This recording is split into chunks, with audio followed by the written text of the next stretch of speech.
Bonsoir, bienvenue. Nous sommes très heureux de vous accueillir ce soir pour notre soirée désormais rituelle ensemble pour Rosh Chodesh cette fois-ci. C'est une coutume que nous avons prise avec ma collègue Sandra Jérusalemi depuis plus d'un an maintenant et le début du confinement. Et je pense que cela fait partie des points positifs qui ont été présents durant toute cette année particulièrement complexe, en espérant pouvoir vous retrouver toutes et tous en présentiel le plus vite possible, même si nous n'abandonnerons pas totalement la visioconférence et certains de ses avantages.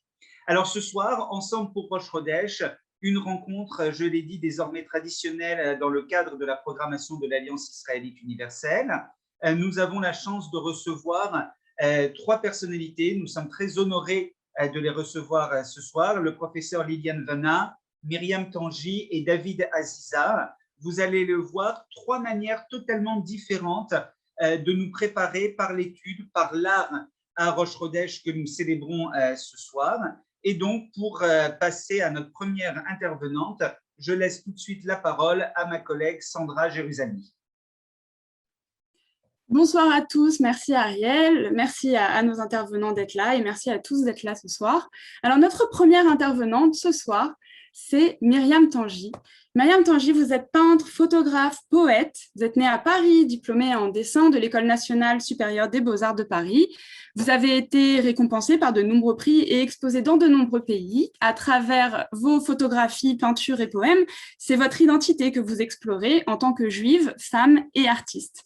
Et dans votre essai photographique, Méritza, ce que femme voit, qui a été exposé au Musée d'art et d'histoire du judaïsme, vous proposez un support de réflexion sur la question de la place du masculin et du féminin et leur rôle respectif, tel qu'il est pensé actuellement dans les communautés juives. Et les photos que nous allons voir ce soir donnent à voir ce que voient les femmes derrière un voile ou à partir d'un balcon depuis les espaces qui leur sont réservés dans la synagogue. Ce soir, Myriam, vous interviendrez à 3 reprises pour nous dévoiler des photos de cette exposition. Et ça commence tout de suite. Merci Myriam, je vous laisse la parole. Bonsoir. Écoutez, merci tout d'abord à l'Alliance israélite universelle de m'avoir invitée à cette soirée et de présenter ce travail que j'ai mené, que je mène depuis de très nombreuses années, qui a des prolongations. Alors, quand j'ai commencé mon essai photographique Méritza, ce que femme voit, j'étais consciente et enthousiaste d'oser prendre un appareil photo dans l'espace dédié aux femmes, la Ezrat Nashim. J'ai pris conscience rapidement que seule une femme pouvait réaliser ces photos. Parce que photographier, c'est passer beaucoup de temps à observer et aussi beaucoup de temps à ne pas photographier. Et donc, ce temps passé en présence derrière la Méritza, aucun homme n'aurait pu le vivre. Ce projet a débuté en 2003 en réponse à un choc émotionnel lors de la redécouverte en quelque sorte de mes photos prises à partir de 1982, lorsque j'ai commencé à explorer mon environnement avec un appareil photo après de nombreuses années de dessin, de peinture et d'école des beaux-arts. À partir de seulement 6 photos prises dès 1985, j'ai soudain réalisé à quel point j'étais physiquement loin de la centralité du culte traditionnellement dirigé par des hommes. C'est à ce moment-là que j'ai décidé d'explorer le point de vue des femmes, un point de vue et une expérience inconnue des hommes et souvent sous-évaluée par eux. Le défi esthétique consistait à photographier cette séparation de manière architecturale, rituelle, émotionnelle, tout en étant intime dans l'espace et avec les sujets. Et les questions que je me suis posées étaient notamment de quelle manière la distance et la ligne de vision limitée du centre du culte influencent les femmes dans leur pratique à la synagogue, leur expérience spirituelle et celle de la communauté. Comment mon appareil photo pourrait ouvrir une fenêtre sur les sentiments et les expériences des femmes se tenant derrière la Méritza. Donc, dans son essence, effectivement, Méritza offre une nouvelle perspective et une contribution aux études sur la religion, le genre, en questionnant les territoires masculins, féminins, tout en dévoilant une autre dimension dans la complexité du judaïsme contemporain. Alors, parmi les premières photos, eh bien, il y a celle-ci que j'avais prise au Maroc en 1985. Alors, moi, je suis née à Paris, mais mes parents étaient de Marrakech, tous les deux. Et quand j'ai pris cette photo à l'époque, eh bien, ce qui m'intéressait, c'était le graphisme, c'était la découpe en quelque sorte de cette méritza au Maroc de pierre. Et donc, l'enjeu, c'était de mettre des éléments derrière afin de voir à la fois ce que j'avais sous les yeux, ces ajours de pierre, et puis ce qui se passait évidemment derrière. Alors, c'est du voir sans avoir à avoir la conscience au départ que la vision et le projet est né. Ce sont des photos qui ont provoqué en quelque sorte ma démarche. Il m'est apparu évident tout de suite que je n'allais pas aller photographier des méritzot, des planches de bois, des voiles ou des balcons. Non pas, c'était pas une documentation objective que je souhaitais faire, mais aller explorer toutes les variétés possibles pour offrir en tout cas les variations de sentiments et d'émotions derrière cette méritza. Donc au départ, c'est un jeu du regard que je mets en jeu. Alors, la suivante, alors celle-ci, c'est en ex-URSS, et nous sommes, là je suis au balcon, et ce qui m'a intéressée évidemment à ce moment-là, c'est toujours ce moment de la levée du Sefer Torah, la Akbar, qui signifie en quelque sorte le moment qu'on est en train de photographier. Il y a un homme qui se tourne vers moi, parce qu'il n'y avait pas de femme qui allait évidemment en 1985 dans les synagogues, et pas dans la semaine, en tout cas là c'était probablement un lundi ou un jeudi, et la beauté de cette synagogue avec les peintures, l'espace, c'est ce qui m'avait intéressé. Là, c'est en 1991 et c'est à Jérusalem, et c'est une bar mitzvah d'un de mes neveux, et c'est ma petite fille Elior qui est là, qui cherche la main d'un cousin, et donc cette méritza qui est là présente, j'ai essayé de la capter dans ce mouvement des deux mains qui essayent de se rejoindre avec la main derrière de celui qui réajuste ses téphilines. Alors là, c'est à New York, et donc ça tournait toujours dans ces premières photos que j'ai redécouvertes et qui ont été le démarrage de mon travail sur la méritza. C'est à New York, à 770, et tout se passe derrière moi en contrebas, et donc j'ai tourné ma caméra pour voir au fond ce que les femmes voyaient, parce que de là où j'étais, je ne voyais pas grand-chose, mais de là où elles sont, elles ne voyaient pas grand-chose. Par contre, il y a des écrans qui leur permettent de voir ce qu'il y a en contrebas et qu'elles n'ont pas accès en direct. Donc là, c'est tout un jeu de regard qui m'a intéressée, parce qu'elles regardent toutes dans des directions absolument différentes pour essayer de capter quelque chose. Et là, c'est une bar mitzvah. Alors, évidemment, c'était des moments amicaux, et on verra tout à l'heure familiaux également, de bar mitzvah. Et dans la suivante, on va voir ce que l'on voyait. Et ce qui m'a intéressé d'ailleurs à ce moment-là, c'est le lustre qui est en forme d'étoile. Et donc, voir à la fois le lustre, montrer ce que l'on ne voit pas, apercevoir quand même le bar mitzvah, le rabbin, la famille, mais avec ce lustre central, cette lumière qui empêche de voir, comme je vous montrerai dans une autre photo et que j'ai explorée après visuellement. Donc ça, c'est la dernière photo de cette série qui c'était à La Victoire, c'est une bar mitzvah familiale. Et là, c'est les hommes se faisant au moment de Birkat HaKohanim, sous le talit. Et ce moment-là, je le reprendrai aussi, je le retrouverai dans d'autres moments, quand le projet va démarrer. Alors donc en 2004, je décide, la photo suivante, en 2004, je décide donc de m'intéresser, d'essayer d'aller explorer, de trouver encore d'autres visions de cette méritza, et je vais dans la synagogue dont mon père était vice-président dans le Marais, et comme je peux soulever la méritza, je me suis amusée à soulever la méritza pour voir. Vous passez la parole, donc Madame Vanna, donc notre deuxième intervenante ce soir, professeure Liliane Vanna. Vous êtes, professeur Liliane Vanna, vous êtes docteur S sciences des religions, spécialiste en droit hébraïque, talmudiste et philologue. Vous avez publié de nombreux articles scientifiques portant sur la halakha, la prière, la bioéthique, la procréation médicalement assistée, l'abattage rituel notamment, et vous menez un combat permanent pour libérer les femmes agounotes, les femmes auxquelles le mari refuse de délivrer un guet. Vous défendez un judaïsme orthodoxe, l'accès des femmes à l'espace sacré, Et depuis 2012, vous avez fondé Lecture Sefer. Vous organisez des lectures de la Torah et de la Megillat Esther par les femmes orthodoxes conformément à la Halacha. Ce soir, à l'occasion de Rosh Chodesh Tammuz, vous nous parlez du temps juif et du calendrier. Professeur Vanna, je vous laisse la parole. Merci beaucoup. Bonsoir, mesdames, bonsoir, messieurs.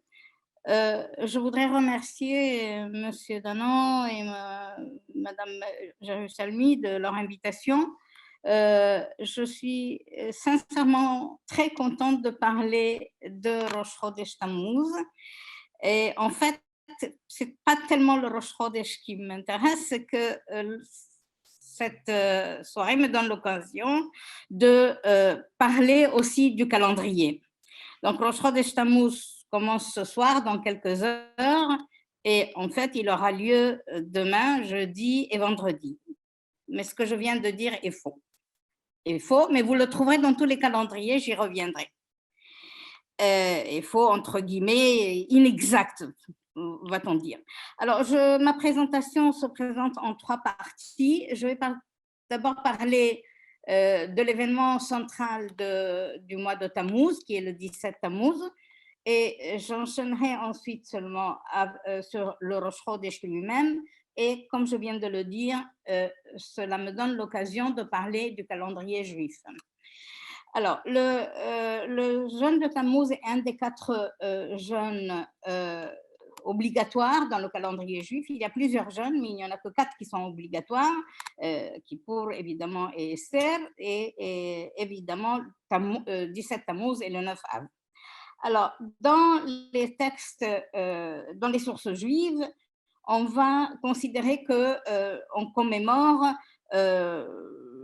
la brèche qui s'est effectuée dans la muraille du temple, ou la muraille de Jérusalem, pardon, et c'est là que commencent les fameuses 3 semaines qui vont nous conduire jusqu'à 9 Av, qui est la date, dans les sources juives, j'insiste, qui est la date de la destruction du temple. Donc, entre le 17 Tammuz et le 9 Av, nous avons 3 semaines de ce fait, de ce calendrier, en tout cas dans les sources. Je n'ai pas dit que ce sont les dates historiques, c'est peu probable, on va le voir tout de suite. Et en tout cas, c'est la saison, c'est sûr, c'est la période. Et donc, entre le 17 Tammuz et le 9 Av, on a une période de deuil qui commémore la destruction du temple. Mais les sources juives vont nous dire que c'est la date et de la destruction et du premier temple et du second temple. On va nous dire également que c'est la date où les tables de la loi ont été brisées, que c'est la date où le Sefer Torah a été brûlé par Apostomus. C'est la date où on a placé une statue dans le sanctuaire. Et comme vous pouvez le constater, ce sont des événements qui se sont produits à différentes époques. La question de la statue et de l'époque de Maccabée, elle n'a rien à voir avec ce qu'on temple, enfin la destruction du temple. Le fait est que autour de cette date du 17 Tammuz, on a compilé en quelque sorte quelques événements pas très heureux dans l'histoire des Juifs. Alors, le Rosh Chodesh Tammuz est lié à quelques rites, ou plutôt minhagim, des pratiques courantes, comme la montée sur la tombe des tzadikim, chose que personnellement, je demande à ce qu'on réfléchisse à ces pratiques, que la Torah apparemment n'en veut pas tant que ça. On considère que c'est une période de kapara, de demande de pardon et d'obtention de pardon, et le Rosh Chodesh est également considéré, toujours dans les sources, comme une sorte de Kippour Katan, où dans certains milieux, on jeûnait ou même récitait les Selichot comme si on était à la veille de Kippour, d'où le nom de Kippour Katan à ce Rosh Chodesh. Donc, le mois de Tammuz lui-même, puisque c'est le Rosh Chodesh que nous célébrons maintenant.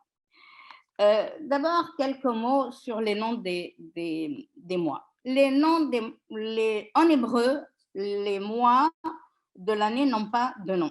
Ils n'ont qu'un numéro, ils sont numérotés. Le premier mois, c'est le mois au printemps où tombe la fête de Pessah, et ce que nous appelons Nissan. Donc, les mois commencent au printemps et se terminent, si je reprends les noms que nous connaissons aujourd'hui, le calendrier juif commence le premier Nissan et il se termine à la fin Elul, et à la fin Adar. Et non pas comme nous faisons aujourd'hui, Rosh Hashanah en Tishrei, qui est le 7e mois, et tout est décalé. Donc, ces changements-là et les noms des mois nous viennent après l'exil de Babylone. Les noms sont babyloniens, les noms des mois sont babyloniens.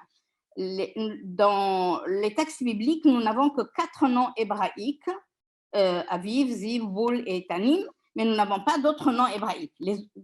Tous les mois que nous utilisons aujourd'hui sont des noms babyloniens et au risque de vous choquer, le Tammuz est le nom d'une divinité babylonienne qui est une divinité qui meurt dans la mythologie babylonienne, meurt et ressuscite au printemps et qui est la divinité de la fertilité et des champs, de la fertilité dans les champs.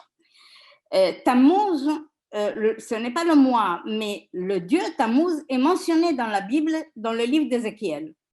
Ézéchiel connaît, dans le chapitre 8, il connaît cette pratique babylonienne qui consiste à pleurer le dieu Tammuz quand il meurt et on attend sa résurrection.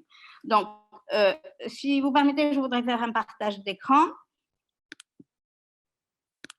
Est-ce que j'ai la main? Oui, vous pouvez. Merci.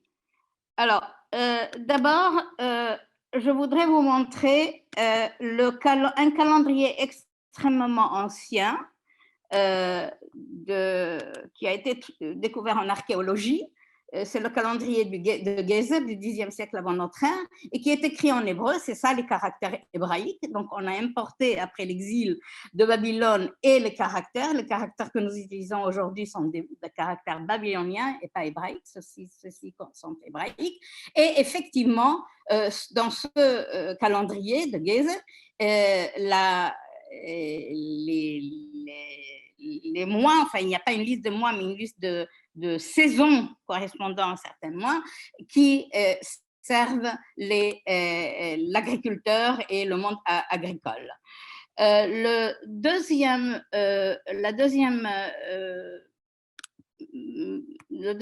document, la deuxième figure que je voudrais partager avec vous concerne les mois et le zodiaque. Donc le mois, le zodiaque, l'année. Nous avons ici un zodiaque qui provient de la synagogue de Beth Alpha. Et comme vous pouvez le constater, ça devrait nous interroger, c'est un autre sujet, qu'il y a énormément de de représentations figuratives, animalières et humaines. Et au risque de vous choquer, à nouveau, le personnage central que vous avez ici est Hélios, le dieu soleil, ou le dieu du soleil, et c'est en pleine synagogue de Beth Alpha. Alors pourquoi je parle de ces deux exemples de Hélios et de Tammuz? Parce que nous voyons en même temps le rapport à la question de la représentation interdite dans la Torah, qui n'est pas du tout la même lorsque on se trouve en période post-exilique et surtout à la fin du Second Temple.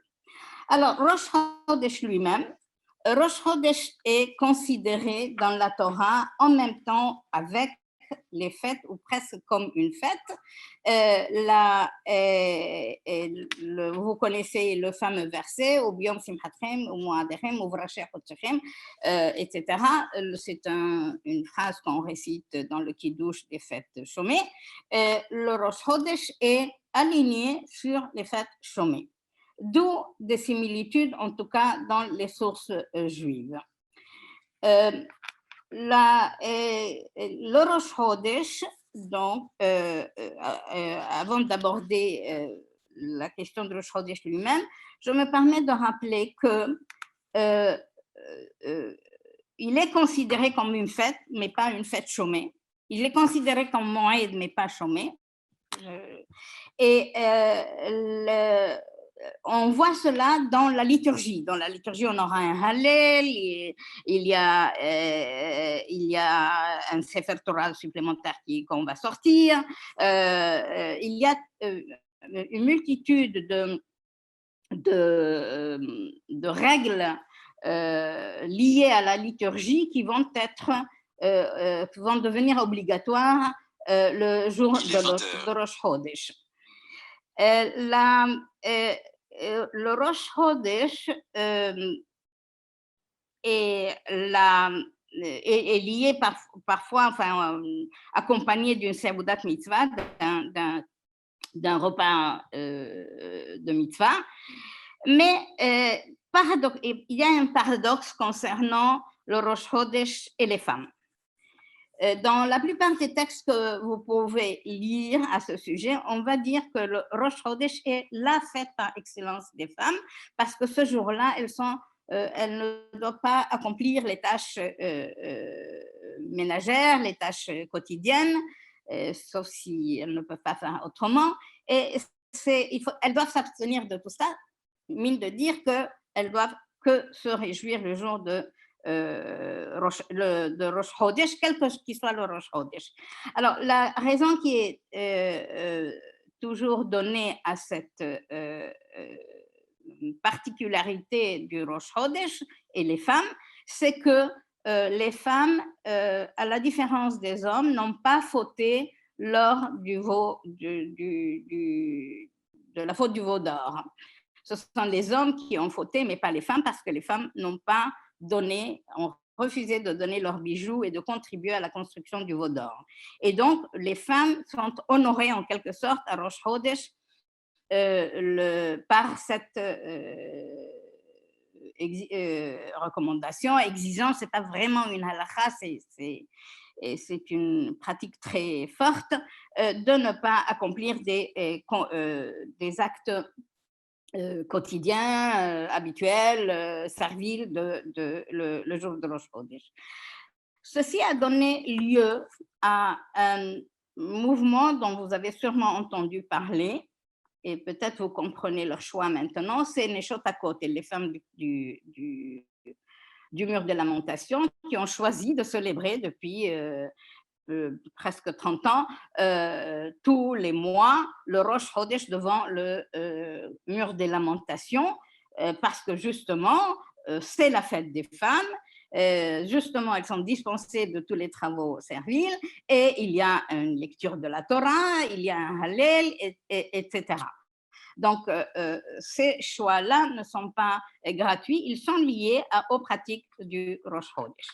Maintenant, le Rosh Chodesh, de manière générale, est accompagné d'un rite qui, pour moi, est très problématique. C'est Birkat HaLevana. On a une prière qui concerne la lune, d'où son nom, Birkat HaLevana. Et dès l'apparition de la lune, on fait la bénédiction de la néoménie. Mais certains sages considèrent qu'il ne faut pas la faire dès son apparition, mais au bout de quelques jours, voire au bout de 7 jours. C'est une bénédiction qu'on fait face à la lune et son contenu est très problématique, mais je n'aurai pas le temps de développer cette question ici. Je tenais quand même à le signaler. Je passe maintenant à la dernière partie de mon intervention, c'est le calendrier lui-même. Le calendrier juif, comme nous le savons tous, c'est un calendrier lunisolaire, ce qui signifie que les mois sont lunaires, donc les mois sont calés sur la néoménie, sur l'apparition de la Lune. Ils correspondent au mois lunaire, mais l'année est solaire, c'est-à-dire comme il y a un décalage de 11 jours à peu près entre l'année lunaire et l'année solaire, si on ne fait pas de correction une fois tous les 3 ans, c'est-à-dire à la 3e année, eh bien les mois peuvent tourner autour de toute l'année et ne reviendront pas toujours à la même saison. C'est ce qui se passe dans le calendrier musulman qui est lunaire et ce qui explique que Ramadan peut tomber en hiver, en été, au printemps, etc. Ce que le calendrier juif ne souhaite pas, c'est justement cela, il souhaite que les fêtes soient célébrées bémon Adam, en leur temps précis. Et donc, cette correction sur la Lune est absolument nécessaire. Mais ça, c'est la théorie. Dans la pratique, c'est la théorie, et selon Rav Hai Gaon, un Gaon du XIe siècle en Babylonie, le calendrier perpétuel aurait été mis en place par Hillel II, et donc enfin, vers le 7e siècle. Mais la question de quand il a été mis en place n'est pas mon propos aujourd'hui. La question est autre. Est-ce que vraiment les mois sont lunaires et est-ce que vraiment la correction est parfaite par rapport au soleil?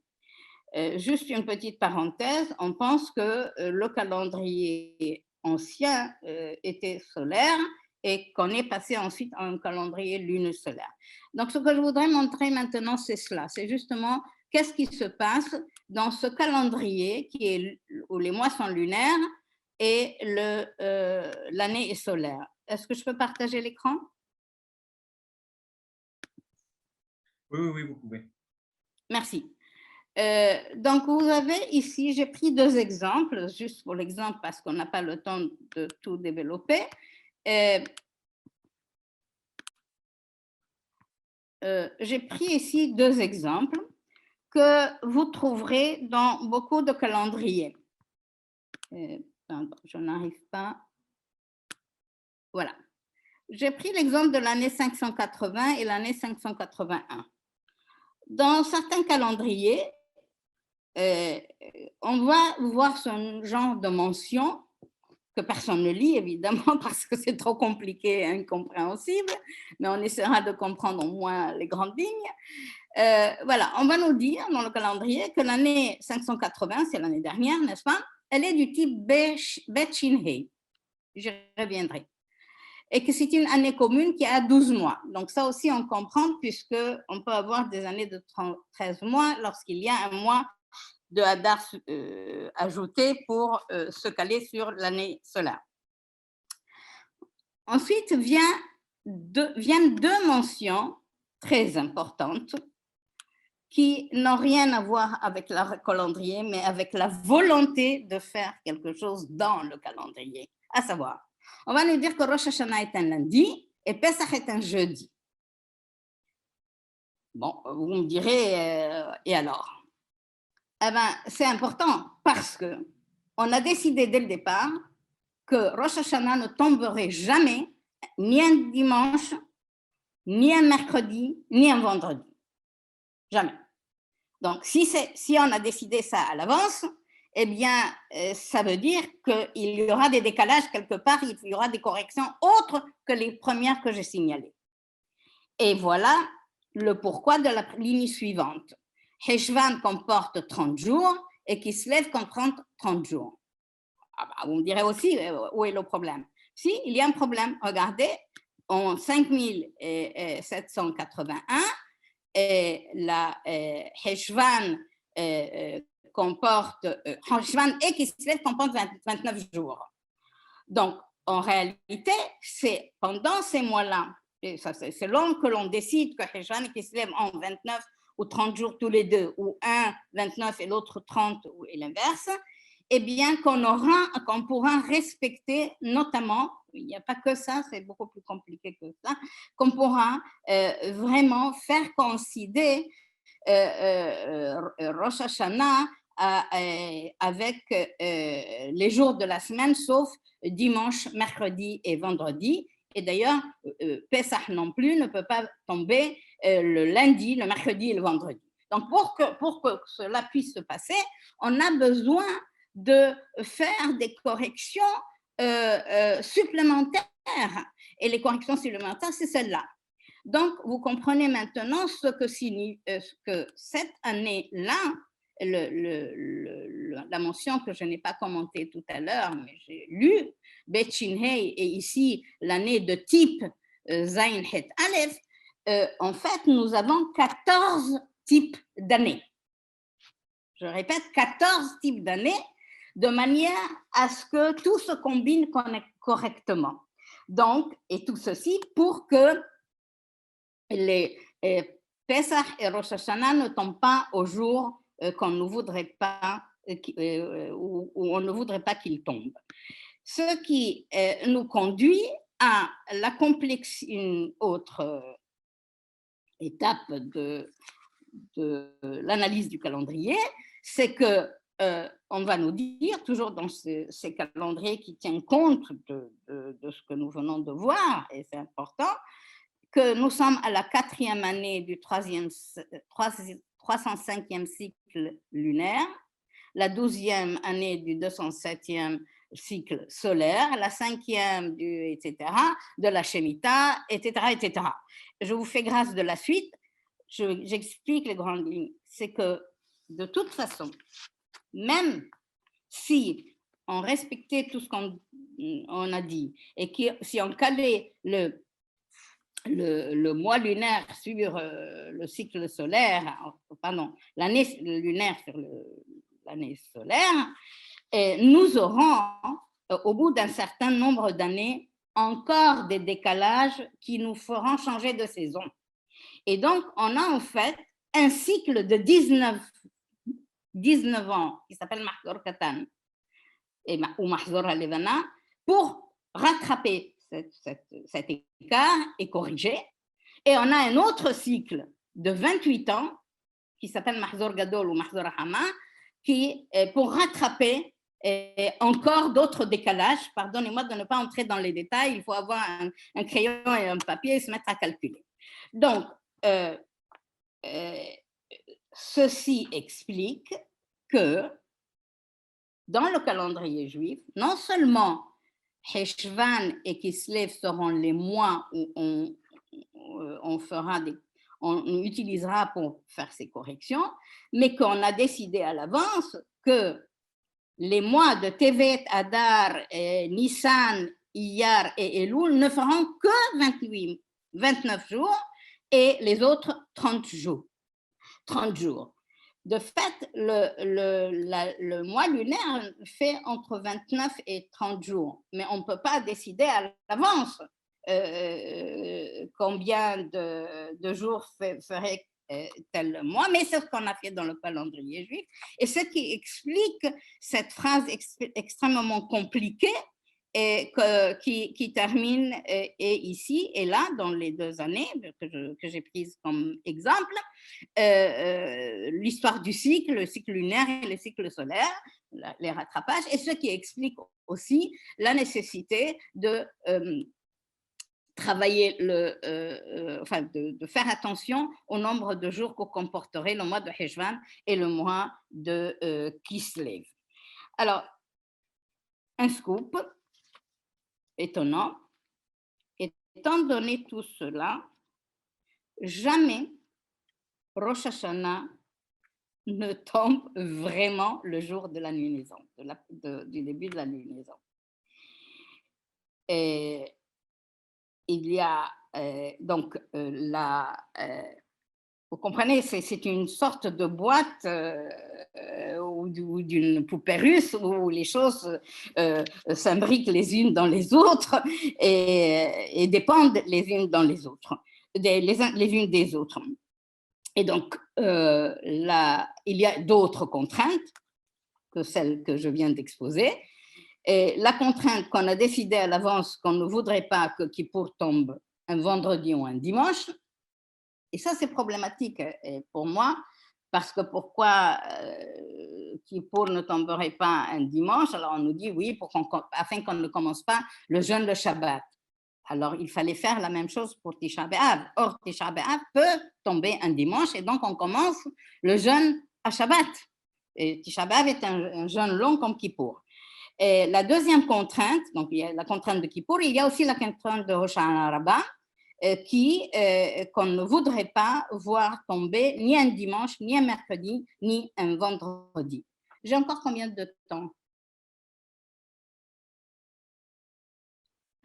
Combien de temps me reste-t-il? Eh bien, disons 2 minutes. D'accord, merci. Donc,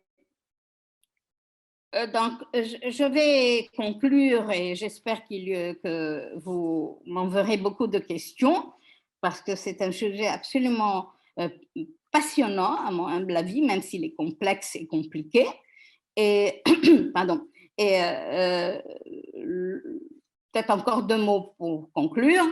Je disais que le Rosh Hashanah, du point de vue du calendrier, si vous vraiment examinez le ciel et vérifiez, le Rosh Hashanah est souvent une date nidhet, repoussée, et d'un jour ou maximum 2 jours. Et vous comprenez bien que il faut respecter le calendrier juif, il faut respecter ce qu'on a dans le calendrier, mais il faut aussi réfléchir sur sa construction. Il ne faut pas s'empêcher de poser des questions, même des questions qui fâchent, parce que c'est ça le Limud Torah, réfléchir, étudier, poser des questions, même si elles ne plaisent pas à tout le monde.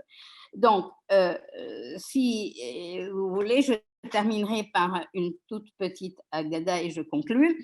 Rabban Gamliel, dans un des textes talmudiques, on nous raconte que Rabban Gamliel a fait une oraison funèbre absolument magnifique à la mémoire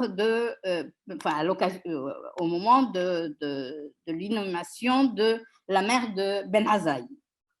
Et le texte nous dit: il l'a fait non pas parce qu'il voulait faire un grand discours à une grande dame, mais pour montrer qu'on n'était pas encore Rosh Chodesh. Donc, on peut supposer que la mère de Ben Azaï est morte soit le 29, soit le 30 du mois en question, on ne sait pas lequel, et que la néoménie n'était pas encore déclarée, et Rabban Gamliel voulait montrer que la néoménie n'est pas encore déclarée. Et c'est là où je vais en venir, c'est que la déclaration de la néoménie se faisait d'après le témoignage à l'époque des Tanaïm. Il y avait des témoins qui venaient au tribunal pour dire on a vu la nouvelle lune, mais depuis Haïgaon et ce qu'il nous dit, nous avons un calendrier perpétuel. Je termine en disant la chose suivante. Le calendrier juif témoigne non seulement d'une complexité, mais d'une capacité absolument extraordinaire de mettre tout ce que l'on souhaite et tout ce qui est contradictoire dans un même cadre et tout en respectant le cadre. Je le dis autrement, il y a énormément de contradictions dans cette réflexion sur le calendrier lors de sa composition, lors de sa mise en place, mais en même temps, il est ficelé de manière absolument fascinante, malgré les quelques questions critiques que j'ai posées, mais vous avez bien compris, elles sont bienveillantes et simplement intellectuelles et spéculatives. Je vous remercie de votre attention. Merci beaucoup, professeur Liliane Vanna, pour effectivement cette introduction à la fois à Rosh Chodesh et au calendrier juif. Alors, si vous voulez bien, je vais vous proposer de fermer votre partage d'écran. Comme Oui, ça, nos auditeurs pourront nous voir en grand. bien Ce qui m'a sûr. paru extrêmement intéressant dans cet exposé, c'est finalement de nous montrer que le calendrier juif est avant tout une réalisation humaine. C'est ce qui me paraît le plus important, avec un certain nombre de principes que nous admettons plus ou moins, mais qui sont nécessaires. Et je ne pouvais m'empêcher, en vous écoutant, de comparer à l'islam, qui a lui aussi un calendrier que l'on peut qualifier de lunaire. Mais nous, finalement, malgré tout, nos fêtes tombent à peu près toujours au même moment, puisque Pessah sera toujours au printemps, Sukkot sera toujours globalement en septembre-octobre. Nous n'avons jamais Pessah en plein été, contrairement aux musulmans qui, avec le ramadan circule tout au long de l'année. Je pense qu'ils seraient très heureux de ne l'avoir qu'en hiver, plutôt que de devoir jeûner en été où c'est interminable. Donc, je pense que c'est finalement ça le point principal. Alors, vous nous avez bien montré toute cette complexité, le fait que certaines fêtes ne peuvent pas être certains jours, mais que finalement, ce n'est pas une logique qui fonctionne totalement. C'est encore une fois une aventure humaine avant tout, mais cela permet finalement de cadrer les fêtes, notamment les Shalosh Regalim, les fêtes de pèlerinage, en fonction des saisons, puisque ce sont aussi des fêtes agricoles. Oui, mais quand je compare au calendrier musulman, c'est pas pour dire que le calendrier juif est meilleur et que Ah, pas du tout, c'est deux logiques différentes. Simplement, ce sont deux logiques différentes et on aurait pu avoir des fêtes qui tournent autour de l'année, pourquoi pas? Mais on a le fameux verset biblique qui dit que Pessah doit avoir lieu Bechodesh Aviv, le récolte le Aviv. Aviv n'est pas printemps dans ce verset, mais ça coïncide au printemps. Et donc, on a voulu caler le Pessah au printemps. Mais si on voulait bien faire, on pouvait tout simplement adopter un calendrier solaire. Alors, je vous remercie de votre remarque, mais elle me permet de dire quelque chose que j'ai supprimé tout à l'heure. C'est que on part toujours de l'idée que le mois hébraïque, le mois juif, pas hébraïque, le mois juif est un mois lunaire parce qu'il s'appelle Chodesh. Et ça, c'est faux. Le mois s'appelle pardon, si c'est Chodesh pour Hadash, pour la lunaison, la nouvelle lune, c'est Yareach. Et effectivement, une manière de désigner les mois, c'est Yerah, Yerahim. Donc, mais là, je n'ai pas c'est juste une hypothèse que je ne suis pas allée vérifier. S'il n'y a pas un décalage, un déplacement, pardon, entre les deux termes pour justifier ce calendrier lunisolaire, alors que les sages de l'époque de la fin du Second Temple connaissaient parfaitement le calendrier solaire. Merci beaucoup, Liliane Vanna. S'il y a des questions sur le chat, nous y répondrons. Mais en attendant, alors il y a une question sur quelque chose qui est sur la Shemitah, qui est un sujet en soi, je pense que nous n'aborderons pas ce soir, qui nous vient de Facebook. Mais comme nous allons entrer dans une année effectivement de Shemitah, nous consacrerons, et c'est une très bonne idée, une de nos prochaines soirées à cette question bien spécifique. Et nous allons retourner si vous permettez, par rapport à la Shemitah, justement, vous avez vu dans le dernier document que la Shemitah entre dans ce type de cycle. Hein? Vous avez vu dans le calcul du calendrier, le cycle de la Shemitah est pris en compte. Hein? C'est le document écrit que j'ai partagé avec vous. Juste attirer votre attention à nouveau sur ce point.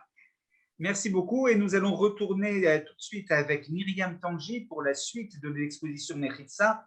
Je pense que nous n'avons plus de problèmes techniques et que nous allons pouvoir l'écouter et reprendre avec elle en regardant la suite des photos qu'elle souhaitait nous présenter ce soir.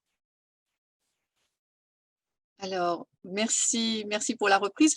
Alors, c'est vrai que cette question de la méritza pose aussi la place du masculin et du féminin. Et au fond, dans ce calendrier lunisolaire, c'est aussi le désir et la volonté d'harmoniser le masculin solaire et le lunaire féminin. Alors voilà, c'est aussi une association équitable En quoi le entre soleil est masculin? bah, enfin, parmi les textes en tout cas Et qui moi, je sont dis qu'il est féminin. alors, Et qu'ils sont alors, tous les deux féminins. ils sont tous les deux féminins, alors il faudra creuser un petit peu la chose, ça serait bien. Alors, donc je commence donc mon parcours et vous voyez comment ici, alors les femmes viennent évidemment à la synagogue à Rosh Chodesh, souvent, et on le verra, mais souvent aussi pendant les Chol HaMoed de Pessah et de Sukkot, et pendant Purim également. Donc ici, c'est à Purim, c'est la Tzedaka que l'on tend à un moment donné, donc c'est l'homme qui vient tendre la Tzedaka. Si on peut voir les deux suivantes qui constituent une séquence, donc là il y a des femmes qui vont donner la Tzedaka, et ce qui est amusant ici dans cette photo, c'est que l'homme connaît parfaitement l'espace des femmes, mais il ferme quand même les yeux quand il rentre, en tout cas dans cet espace pour leur tendre la boîte pour la Tzedaka. Alors, dans cette exploration, eh bien, je suis allée aussi dans d'autres synagogues parce que c'était les visions à chaque fois différentes. Et ici, c'est Chol HaMoed Sukkot, la prière du matin, avec ces lumières qui sont toujours, on a toujours, en tant que femme, quand on est au balcon, on a beaucoup cette vision, cette belle vision des luminaires dans les synagogues. Alors, donc, le fait d'aller photographier des synagogues, c'était aussi de commencer un parcours de questionnement sur cette séparation, sur le pourquoi de cette séparation. Et notamment dans cette synagogue, quand je me suis retrouvée à Chol HaMoed Sukkot très très tôt, à 7 heures du matin, et que je me suis installée derrière, à la demande aussi de la synagogue, d'être derrière et de photographier donc derrière la méritza, c'est ce que j'ai fait. Eh bien, quand je suis allée retourner montrer ce travail, ça c'est alors dans cette synagogue, ils ont à la fois un méritza en bois et puis un voile dessus. Donc, ce sont des deux visions que nous avons quand nous sommes derrière cette méritza. Et quand je suis retournée montrer les photos dans cette synagogue pour montrer le travail que j'avais fait, le président on a beaucoup ri ensemble parce que tout à coup, il s'est aperçu que les femmes ne voyaient rien. Il est allé demander au rabbin pourquoi les femmes ne voient rien finalement. Et là, le rabbin a une réponse très synthétique quand il a dit que les femmes peuvent tout voir, mais les hommes ne peuvent pas voir les femmes. Voilà. Et à partir de ça, donc j'ai procédé au fur et à mesure de mon parcours dans des questionnements, des questions derrière les questions, pour essayer de creuser cette question que les femmes peuvent tout voir et les hommes ne peuvent pas voir les femmes, entre autres, en tout cas, d'après cette première réponse. Alors, dans la photo suivante, merci. On voit ici, là, c'est Rosh Chodesh, donc effectivement un matin de Rosh Chodesh, dans une toute petite synagogue dans le nord de Paris. Et là, chose un peu étonnante, c'est que les femmes, bah, elles ne sont pas éclairées, parce que si les femmes étaient éclairées dans cette petite partie des femmes de cette synagogue, eh bien les hommes, de l'autre côté, pourraient les voir. Donc elles sont dans le noir et elles sont obligées d'être donc près du voile. Mais pour moi, c'est une nouvelle image, en tout cas, qui m'est proposée de silhouette. Alors, ça, c'est très tôt à Chol HaMoed Sukkot, c'est dans la synagogue du Faux. Et ce qui m'a intéressée ici, c'était visuellement le fait que c'est le balcon, donc je suis mise au balcon, eh bien, me faisait penser à des vitraux. À des vitraux, là, cette forme ogivale. Effectivement, cette synagogue qui a été construite en 1875, eh bien, a eu comme architecte, en tout cas, un architecte qui construisait des églises et qui a construit cette synagogue. Et donc, il y a cette réminiscence. Alors après, bien sûr, le jeu visuel, c'est d'intégrer ce moment particulier de l'agitation du loulav, de l'agitation que les hommes font dans la synagogue et que ne font pas les femmes. Alors, celle-ci, c'est une synagogue, c'est une bar mitzvah. Et comme je ne photographie pas Shabbat et pendant les fêtes, eh bien, cette bar mitzvah qui me permettait d'être, les femmes étaient au même niveau que les hommes à ce moment-là, mais je suis montée au balcon pour reconstituer en quelque sorte visuellement ce que l'on a comme vision à Shabbat dans la synagogue. Alors, donc l'alignement, la suivante, bah, c'est toujours cette bar mitzvah et le jeu des kippotes blanches que l'on distribue pour au moment de la bar mitzvah et qui pour moi était comme une sorte de partition musicale en quelque sorte avec ce jeune homme qui tient le yad comme un chef d'orchestre. Voilà, ces images. Et là donc j'évoquais au tout début la question des lumières quand on est au balcon, c'est ce que l'on voit souvent.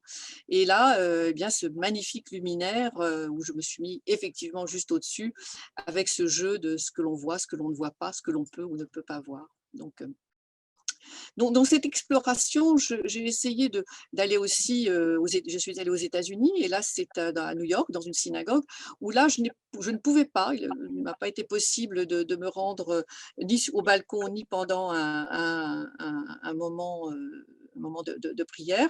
Et on m'a autorisé derrière cette place des femmes qui est aussi au même niveau. Mais vous voyez, on est très très loin. C'est un claustrat absolument très, très limitant en quelque sorte. Et j'ai construit la photo de telle manière qu'on puisse à la fois être dedans la synagogue et puis tout en étant avoir une vision comme ça, très limitée que nous offre ce claustrat de bois. Alors dans la prochaine, c'est Simcha Bet HaShoeva, qui est une fête qui a lieu tous les soirs dans les jours intermédiaires de Sukkot. Et ici, le jeu de ma caméra, c'était de montrer les hommes qui dansent, un peu comme au cabaret, avec leur costume noir, leur chapeau noir, leur costume noir et leur chemise blanche. C'était pour moi comme des danseurs de cabaret. Et ça, c'est voilà. Et donc les femmes souvent passent leur temps à aussi voir et à photographier. Donc ça, c'est l'image dans l'image, ce qu'elles voient, ce que je vois de ce qu'elles voient, ce qu'elles font pendant ce moment-là. Alors c'est intéressant parce que cette question de l'éclairage, de la lumière, c'est aussi un éclairage sur cette place des femmes dans l'espace de la synagogue. Mais aussi, là, on est devant le mur, c'est Hanouka, c'est l'allumage de Hanouka. Cette photo, c'est en 2006. Les précédentes des hommes qui dansent, c'était 2013, effectivement, je n'ai pas signalé. Là, c'est en 2006. Et donc, c'est à Hanouka, c'est l'allumage de Hanouka au Kotel. Et toute la lumière est sur les hommes et les femmes se contentent de regarder ce qu'elles peuvent et comme elles peuvent ce qui se passe de l'autre côté. Photographier ce moment-là, c'est aussi aller pas seulement à la synagogue, mais dans des lieux où il se passe aussi des moments de fête, comme ici, c'est Simcha Bet HaShoeva dans un centre, une petite synagogue, mais il y a aussi un centre où on peut se rencontrer en quelque sorte. Là, c'est en 2006 et on voit bien que voilà, les femmes peuvent soulever à ce moment-là la méritza pour regarder les hommes danser et bien au centre, il y a des petites filles pour lesquelles la question ne se pose pas encore. Ici, c'est Simcha Bet HaShoeva en 2008 et on a installé dans l'entrée de la synagogue des paravents pour que les femmes puissent avoir accès. Il y aura beaucoup de femmes, puisque beaucoup de femmes viennent à ce moment-là dans la synagogue, et bien des paravents qui limitent, c'est donc des paravents qui ne sont pas là habituellement et qui limitent la vision, la séparation toujours entre les hommes et les femmes. On est là, voilà, c'est ce que l'on aperçoit. Ce que les femmes voient en tout cas. Voilà, donc ce début de parcours m'a permis aussi d'aller poser toutes sortes de questions sur cette place, sur ce que l'on voit, sur cette limite de la vision que les femmes ont et voilà, dont on peut parler, voilà, on peut évoquer. Merci Alors beaucoup. Oui. La séparation, elle intervient au second temple, pendant le Second Temple. La première, la Méritza, a été posée. Ça a été un grand changement. Liliane Vana pourra confirmer ce que je dis, j'espère. C'est que c'est pendant le Deuxième Temple que la première Méritza a été posée pendant Simcha Bet HaShoeva, puisqu'il y avait des choses qui se passaient à ce moment-là dans la relation entre les hommes et les femmes qui ne devaient pas se passer. Et donc, c'était considéré comme un grand changement, comme une modification, puisque le temple ayant été donné par prophétie à David, qui l'a transmis au roi Salomon, c'est qu'il l'a construit, ne devait pas normalement être modifié. Mais il a été modifié à ce moment-là et a perduré en quelque sorte cette séparation. Après, quand le temple a été détruit, la séparation a perduré. Merci beaucoup à Myriam Tanji. Nous vous retrouverons évidemment en fin de soirée. Je vais tout de suite passer la parole à David Aziza pour la deuxième intervention. David Aziza, que nous sommes très heureux de recevoir ici à l'Alliance. C'est la première fois, je pense. Je suis sûr que ça ne sera pas la dernière. Vous êtes normalien, doctorant en littérature française et comparé à Columbia. Vous travaillez finalement à la croisée de l'histoire des idées, de la littérature et des études juives. Vous avez notamment publié un livre « Talisman sur ton cœur, polyphonie sur le cantique des cantiques » paru aux éditions du CERF au printemps 2017. Vous collaborez régulièrement avec différents journaux, La Règle du jeu, L'Arche et Témoin, et Le Petit Dernier. Vous faites partie de l'équipe éditoriale de la revue K, qui a été publiée depuis il y a quelques semaines à peine et dont nous ne pouvons que saluer la vitalité et les premiers articles que nous avons eu la chance de lire dans cette revue. Et ce soir, vous allez parler, alors comme nous sommes dans une soirée sur Rosh Chodesh, sur le temps juif de manière plus générale, vous allez parler de ce que vous avez intitulé le déjà-vu, c'est-à-dire un ensemble d'événements qui semblent se répéter dans la Bible, ces impressions de déjà-vu que vous allez analyser, notamment en fonction de leur structure théologique. Merci encore d'avoir accepté de participer à cette soirée et je vous laisse tout de suite la parole. Merci Ariel, merci Sandra, bonsoir à tous et Chodesh Tov, et merci à mesdames Tanji et Vana. Donc effectivement, j'ai appelé cette intervention déjà vue, comme quand on a une impression de déjà vu. On va travailler ensemble, enfin on va essayer d'explorer ensemble aussi rapidement que possible des textes qui, dans la Bible, sont des doublets ou des quasi-doublets dans un premier temps, donc qui effectivement semblent se répéter les uns les autres. Et dans un second temps de mon intervention, j'essaierai de dégager avec vous, en quelque sorte, la structure ontologique de ces doublets. Pour le dire autrement, qu'est-ce que les doublets ou les quasi-doublets, les répétitions, les échos qu'on trouve dans la Bible, qu'est-ce que ça dit du temps? Qu'est-ce que ça dit de la conception juive du temps? Et surtout, qu'est-ce que ça dit de Dieu? J'aurais dû peut-être parler de conception théologique au lieu de dire simplement ontologique. Et voilà, j'aimerais dire aussi en guise de prémisse, en quelque sorte, quelque chose qu'on gardera à l'esprit, en tout cas moi j'essaierai de le garder à l'esprit tout au long de mon intervention, c'est que, à mon sens, on a eu tendance au cours du XXe siècle, de façon parfois exagérée, à décrire le judaïsme comme une religion du temps, et seulement du temps par opposition à l'espace. C'est une chose qu'on trouve, par exemple, c'est comme ça que souvent les gens ont compris le livre de Heschel, Les bâtisseurs du temps, en français, Les bâtisseurs du temps. Ce n'est pas le titre en anglais d'ailleurs, mais peu importe. C'est une chose qu'on retrouve après dans une philosophie juive sécularisée, qu'on va retrouver d'une certaine manière chez Derrida. Je pense que cette conception est doublement fausse. D'abord parce que l'espace, c'est important dans le judaïsme. Il y a beaucoup de mitzvot qui concernent l'espace. Ou l'étendue, plus généralement au sens cartésien du terme, l'espace, la matière. D'autre part, le temps juif, et Madame Vana nous l'a bien montré il y a quelques instants, est un temps que les bergsoniens ou les phénoménologues, et même sans doute certains chrétiens, considéreraient comme un temps spatial. Au sens où, premièrement, Bergson, ça explique d'ailleurs sans doute que Bergson se soit éloigné du judaïsme, il aurait vu le temps des horloges. Littéralement, le Shabbat commence à une certaine heure et finit à une autre heure. Ce n'est pas le temps intime de la conscience.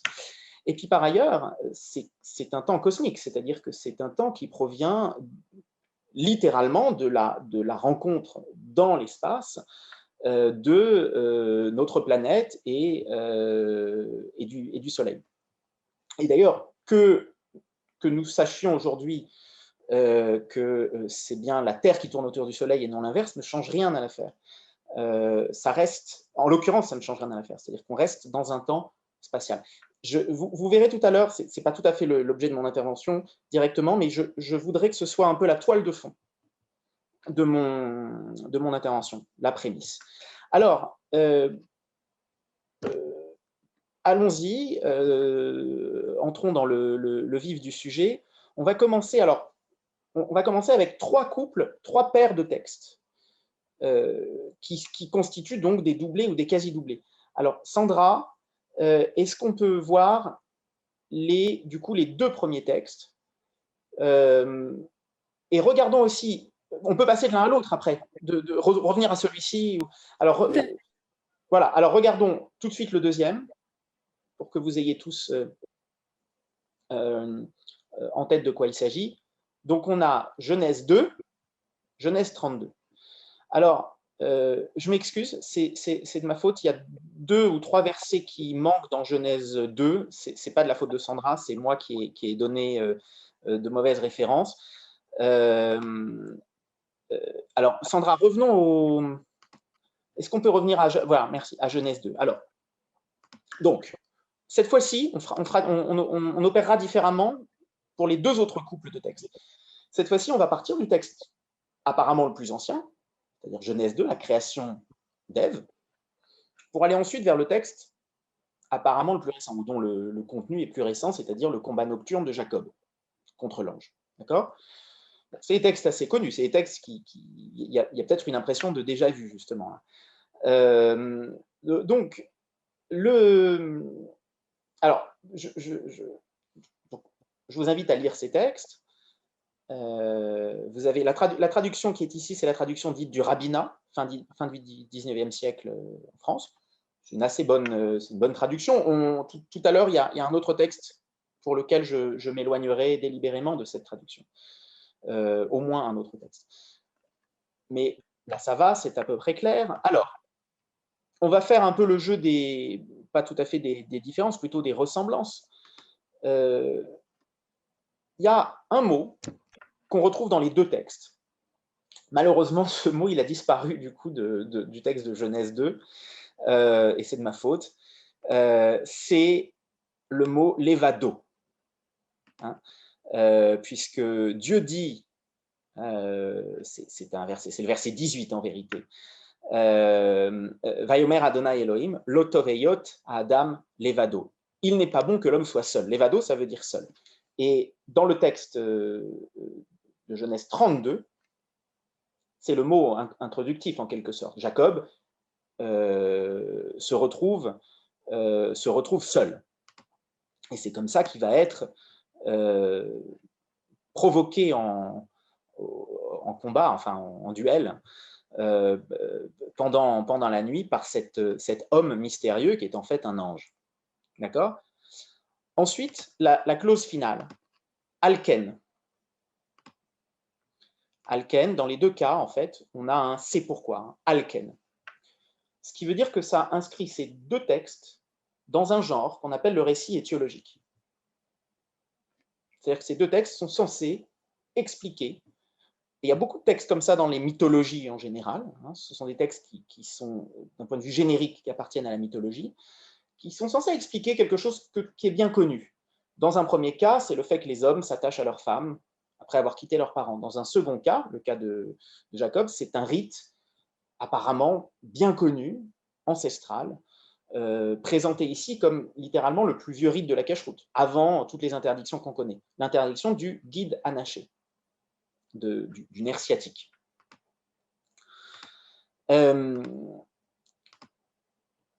Mais ça, c'est presque des enfantillages, c'est presque des détails. Ces deux textes racontent foncièrement la même histoire. C'est pas vraiment des doublés. Il y a des doublés dans la Bible. On verra dans un instant un texte qui se répète de façon quasi littérale. Là, c'est pas tout à fait ça. Mais dans les deux cas, on a une rencontre surnaturelle. Et j'insiste là-dessus. Ce qui se passe pour Adam, et on le comprend mieux quand on compare ces deux textes, quand on les lit ensemble, quand on comprend qu'ils forment un couple, et qu'ils sont censés fonctionner ensemble. Ce qui se passe pour Adam, c'est une rencontre surnaturelle. On a tellement l'habitude de lire ce texte, depuis 2500 ans ou plus, qu'on en perçoit mal beaucoup de choses. L'humour, la beauté, le mystère même.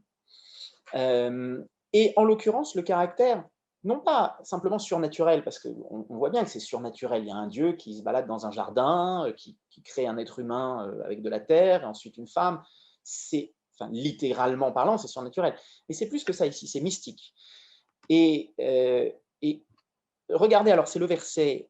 Alors, revenons à... Je suis désolé de ces allers-retours, ça fait partie du jeu, du coup, des déjà vus. Genèse 2. Donc, du coup, c'est le premier verset. Le verset 21, enfin le premier verset de ce texte tronqué, Vayapel Adonai Elohim tardema ala Adam vayishan. Ce qui veut dire littéralement, Yutevav Elohim a fait tomber sur l'homme tardema, un sommeil très profond, une torpeur. Je crois que du coup là j'ai plus le texte du rabbinat sous les yeux, mais je crois que c'est le terme employé, une torpeur sur l'homme. Et il s'endormit. Alors, torpeur, ce n'est pas un mot très ça évoque pas grand-chose, hein, si ce n'est la sieste quand il fait très chaud, en plein midi, etc. Et certainement pas quelque chose de surnaturel. En fait, dans le Tanakh, Tardema a le sens d'un sommeil surnaturel, un sommeil, j'irais jusqu'à dire, le mot est peut-être un peu osé dans ce contexte, mais chamanique, une transe, une extase. Et je me sers pour pouvoir dire ça de ce que nous apprend la Septante. C'est toujours intéressant de revenir à la Septante. Vous savez, la Septante, c'est la traduction grecque de la Bible, 3e siècle avant notre ère. C'est un peu triste, à mon sens, je le dis comme ça en passant, que beaucoup de Juifs aient tendance à voir la Septante comme quelque chose d'extérieur à leur tradition, à notre tradition. Comme si la Septante était un truc de chrétien, en quelque sorte. C'est doublement faux. C'est faux parce que ce sont des savants juifs qui l'ont écrite. Et ensuite, c'est faux parce que pendant des siècles, les catholiques ont lu la Bible en latin, premièrement, pas en grec, et la Vulgate, donc la Bible latine, est traduite d'après l'hébreu et pas d'après le grec. Je referme ma parenthèse. Alors, la Septante dit ceci. C'est comme ça, elle traduit ainsi: Kai et pebalen hoteos extasin epiton adam kai hypnosen. Ça veut dire la même chose. Hein, Dieu a fait tomber sur Adam je mets ça entre crochets pour quelques secondes, et il s'endormit. Un quoi? Une extase. Si vous avez entendu la phrase grecque, c'est bien de ça qu'il s'agit.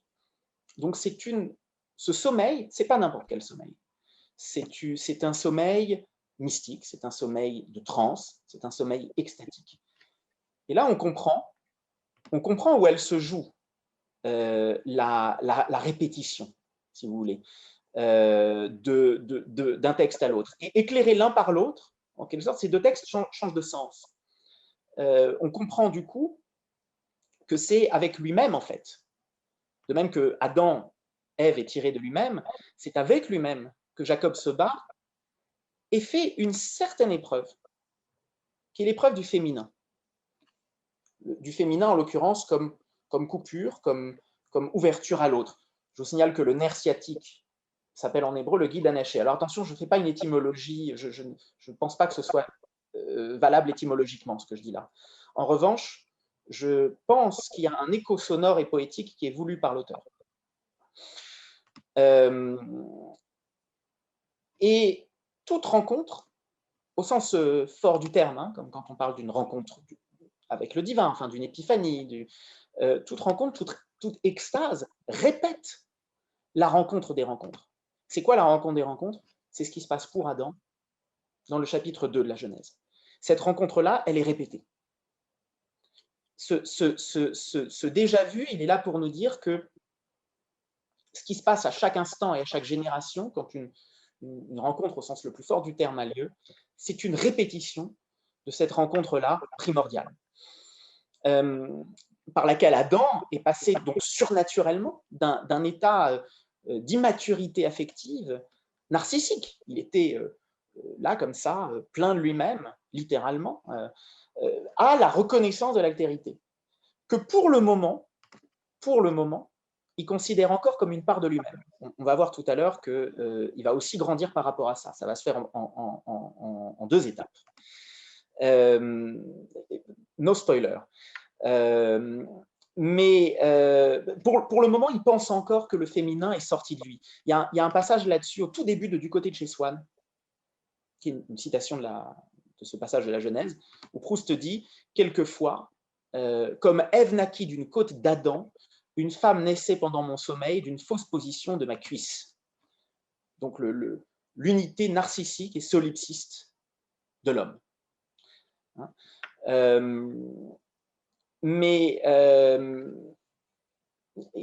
fait, du coup, il y a quand même un spoiler. Jacob, lui, dans cette répétition, dans cette scène qui offre un déjà-vu, il va beaucoup plus loin qu'Adam. Mais il va beaucoup plus loin qu'Adam parce que j'ai délibérément, pour l'instant, tronqué le texte. En fait, la fin de ce chapitre 2 de la Genèse, en fait, du coup, un passage du chapitre 3, on verra ça dans quelques instants. Alors, eh bien, passons... non, pardon. Une dernière petite chose sur ce premier couple de textes. Vous le savez peut-être, pour ce qu'on appelle l'hypothèse documentaire, pour la critique biblique, ces deux textes appartiennent au document J, qui est le document le plus mythologique. Et effectivement, ici, on est en pleine mythologie, on a des combats, un agone nocturne avec un ange, qui est peut-être Dieu lui-même, qu'on peut toucher, qu'on peut voir.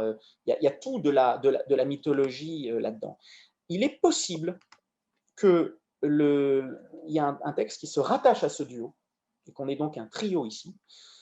C'est le texte très mystérieux dans l'Exode où Moïse se retrouve avec sa femme Tzipora dans une auberge, et Dieu arrive et veut le tuer. Et Tzipora va déjouer les plans de Dieu. Dans J, Dieu est toujours très anthropomorphique, contrairement aux autres documents de la Torah. Donc il ne faut pas s'étonner, voilà, il arrive, il est décrit comme un être humain. Et à ce moment-là, Tzipora circoncit quelqu'un. C'est très bizarre comme manière de protéger quelqu'un, surtout qu'on ne sait pas si c'est lui, Moïse, qui le circoncis, ou si c'est son fils. Et après tout, ça pourrait être Dieu lui-même. Enfin, on s'en tient au texte. Je ne vous cache pas que c'est un texte étrange. Mais ce qui est intéressant pour moi ici, c'est que si effectivement ce texte se rattachait bel et bien au duo qu'on vient de voir là, alors on y aurait la version J de la circoncision, qui est différente de la version la plus connue de l'origine de la circoncision, celle avec Abraham. Dans la version avec Abraham, la circoncision est une affaire d'homme. Et le petit garçon est littéralement retiré au pouvoir de la mère et mis du côté des hommes. C'est la circoncision telle qu'en parle encore Philippe Roth dans La Contre-vie, si vous l'avez lu. Au contraire, dans la version J, vous allez voir que ça, tout ce que je vous dis là va trouver son explication par la suite. Dans la version J, on aurait une circoncision féminine, où la circoncision serait, pour ainsi dire, l'inscription du féminin dans la chair du petit garçon. Ça, c'est la vision qu'en a, par exemple, Daniel Boyarin, si vous connaissez l'œuvre de ce professeur américain. Voilà. Alors, on passe au deuxième couple de textes. Et cette fois-ci, on va partir... Voilà, c'est ça. Non, justement, Sandra, on part du texte, du coup, a priori, le plus récent. Alors, on ne va pas va pas le lire en entier, donc vous l'avez sous les yeux, je résume très rapidement le contexte. On a donc une scission au sein du royaume d'Israël, le royaume unifié d'Israël, le royaume de David et Salomon, et cette scission va être menée par Jéroboam qui fonde un royaume au nord. C'est le fameux royaume du nord qui va garder le nom d'Israël, qui regroupe le plus de tribus. Et au sud, autour de Jérusalem, on aura le royaume de Juda. D'accord ? Le royaume d'Israël, lui, va avoir différentes capitales. Pour le moment, Samarie, qui est sa capitale la plus connue, n'est pas encore construite. Évidemment, ce texte est écrit du point de vue du royaume du sud, donc avec un point de vue très anti-Jéroboam. Jéroboam est présenté comme un idolâtre, comme un sale type, qui fait tout pour éloigner les 10 tribus sur lesquelles il règne du culte du Dieu d'Israël et de Jérusalem. Et vous voyez, c'est expliqué là, et il va pour ça construire des veaux d'or. Ça vous rappelle quelque chose. Même pas besoin d'aller voir le deuxième texte. L'histoire du veau d'or, vous connaissez, c'est dans l'Exode. Mais pas seulement ça. Il va aussi avoir une formule. Alors, il y a une différence. Là, on pourrait jouer au jeu des différences. Dans le cas de Jéroboam, il y a bien 2 veaux. Un au nord, à Dan, un au sud, à Bethel. Je vous signale que les frontières historiques du royaume d'Israël, c'est Dan au nord, Beersheba au sud. La formule consacrée, c'est Midan vers Beersheba. Et Lat ne fait pas partie d'Israël. Et ici, c'est Dan Bethel, fatalement, puisqu'il n'a que le nord. Donc, il met un veau au sud, à Bethel, et qui est la ville frontière qui en fait a probablement été disputée par les 2 royaumes, et un veau au nord, à Dan. Et il a cette phrase qui est presque la même que dans l'Exode. Hine Elohecha Israël, asher elocha meretz Mitzrayim. Voici tes dieux Israël qui t'ont fait monter du pays d'Égypte. Alors, précisons que souvent on s'imagine que dans cette histoire, comme dans celle de l'Exode chapitre 32, et Sandra, peut-être que vous pouvez montrer que tout le monde ait sous les yeux le texte de l'Exode, on se figure que les Hébreux ont tout à coup pété les plombs et qu'ils se sont mis à vénérer des veaux. Pas du tout ça. Hein. D'abord, ce n'est pas vraiment un veau, c'est un jeune taureau, et c'est une figure de la divinité. Dans tout l'Orient ancien, les dieux ont des cornes, les dieux sont fréquemment représentés sous forme bovine, et on a même une représentation d'un dieu appelé Yud-He Vav-He, qu'on a retrouvé dans le Sinaï, à Kuntilet Ajrud, et qui a une tête de taureau. Hein. Donc, le problème n'est pas qu'il fasse, qu'il donne à Israël d'autres dieux, c'est qu'il représente de cette manière-là, apparemment inadéquate, le Dieu d'Israël. C'est ça le problème. Même chose pour l'Exode. Il est tout à fait évident que l'histoire de Jéroboam a été écrite après Jéroboam. On peut raisonnablement imaginer que Jéroboam ne pensait pas mal faire. Hein, qu'à l'époque, le culte n'était pas centralisé et ce type de représentation était courant. Alors, il y a un problème avec ce mot « tes dieux ». Je ne sais pas si vous avez... Il est possible que parmi vous, certains ne connaissent pas le texte des rois. C'est possible. Souvent, en fait, moi, la première fois que je l'ai lu, j'étais surpris. Je me suis dit, mais c'est dingue. Un ami avec lequel j'ai étudié a même eu cette formule. Je ne sais pas s'il est là ce soir, mais la Bible fait sa propre critique. Mais en revanche, le texte de l'Exode, il est bien connu. Il y a quelque chose de bizarre, mais la Bible fait sa propre critique. Oui, pardon. Bon, donc ce mot de tes dieux, il est un petit peu étrange. Il est possible que ce soit une déformation dans Néhémie, chapitre 9 de Néhémie. Il y a une autre version qui est conservée où on dit simplement ton Dieu, qui semble plus logique. De toute façon, même s'il y avait bien 2 veaux, l'un à Dan, l'autre à Bethel, on ne peut pas imaginer que Jéroboam ait eu le don d'ubiquité et dit ça aux 2 endroits à la fois. En tout cas, quoi qu'il en soit, l'historien deutéronomiste a voulu montrer les turpitudes du royaume d'Israël. Pour lui, Jéroboam, c'est l'éternel idolâtre. De sorte qu'on comprend le présent ou le passé récent, on va dire, je ne sais pas exactement quand ce texte a été écrit, à l'aune d'un passé beaucoup plus ancien. En quelque sorte, le texte des rois semble être comme un midrash de celui de l'Exode, bien plus connu.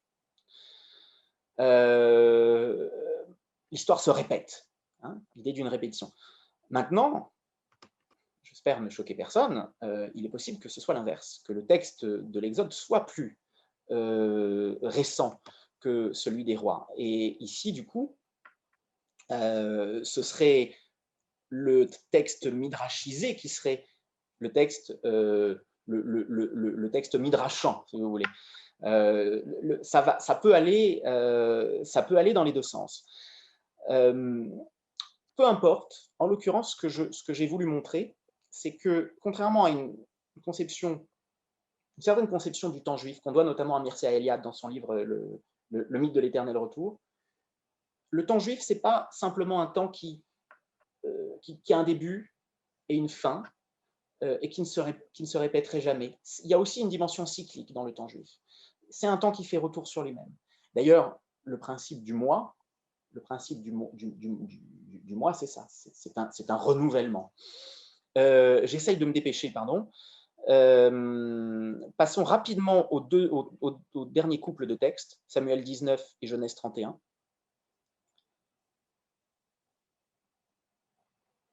Alors, dans les 2 cas, on a une femme qui choisit son mari contre son père en dupant ce dernier. Le texte de Genèse est très long, mais pour le résumer en 2 mots, Jacob a fui avec ses femmes de chez Laban pour retourner en Canaan, et Rachel a enlevé les pénates, qui sont des espèces de petites figurines qu'on conservait chez soi, qui étaient sans doute liées à un culte ancestral, un culte domestique, les a enlevées et les a cachées. Alors, il y a des commentaires assez perplexes là-dessus, comment ça se fait que Rachel ait voulu garder des idoles, etc. La raison, c'est que jusqu'au prophète Osée, Hoshea a compris, on a eu des téraphim, des pénates chez soi, et ce n'était pas du tout considéré comme un culte idolâtre, bien que ce soit techniquement des idoles. Mais toutes les idoles ne sont pas interdites, faut-il croire, dans le judaïsme, au moins dans la Bible. Dans le cas de David, c'est Michal, donc livre de Samuel, qui veut sauver son... Alors c'est un petit peu différent, elle veut sauver l'homme qu'elle aime, David, qui se fait poursuivre par Saül, qui le déteste, après l'avoir beaucoup aimé. Et elle le fait s'enfuir en utilisant des téraphim qu'elle met à sa place dans le lit. Ce qui implique d'ailleurs en l'occurrence que les téraphim n'ont pas une seule taille. Dans le cas de Rachel, c'était sans doute des petites figurines. Dans le cas de Michal, il semble que c'est une taille relativement crédible pour qu'on puisse penser que David est dans son lit. Vous savez, comme un enfant qui a fait une fugue. Dans les 2 textes, il y a une touche humoristique qui est très typique de cette littérature-là, hein, de ce qu'on appelle J dans l'hypothèse documentaire, et surtout l'importance de la femme. On ne saurait trop insister là-dessus, surtout à Rosh Chodesh. L'importance de la femme, Harold Bloom pensait que J avait été écrit par une femme. Et je pense qu'on a le droit de le penser, en tout cas. Quoi qu'il en soit, là encore, midrash d'un texte par rapport à l'autre, rivalité littéraire peut-être, hein, peut-être 2 auteurs, c'est ce qu'avait pensé Harold Bloom, 2 auteurs qui l'un écrivait les histoires du roi David, l'autre les histoires des patriarches, en rivalité l'un avec l'autre, ou simple écho interne. En tout cas, l'histoire se répète. Et là encore, en vérité, comme dans le cas des rois et de l'Exode, si mon hypothèse un peu hérétique peut-être est vraie, et si le texte de l'Exode est postérieur à celui des rois, on a une histoire du passé qui s'écrit à partir du présent. Et ça, c'est midrashique. Ce qui est midrashique, c'est de comprendre le passé, non pas d'expliquer le présent par le passé, mais le passé par le présent. Tout en disant que côté cyclique de la temporalité juive, paradoxalement cyclique, que ce qui est aussi ce qui a été et ce qui sera.